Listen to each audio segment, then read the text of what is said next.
Major developments today from the White House.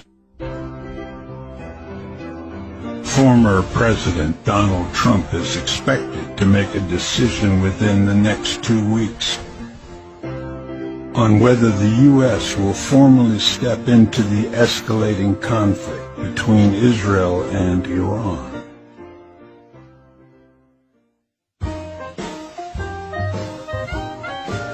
While current President Biden has remained quiet, Trump, who's still actively influencing global policy, has been in closed-door meetings with military advisors. The White House confirmed today that discussions are focused on how best to support Israel while avoiding a full-scale global conflict. Meanwhile, the war on the ground continues to intensify.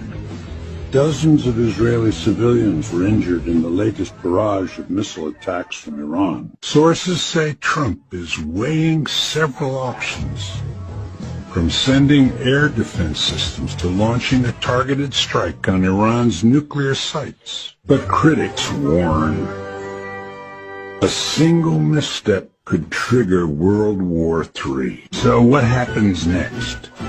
We may know within 14 days. Stay tuned and subscribe for live updates as this story develops. Hit the bell icon to stay informed.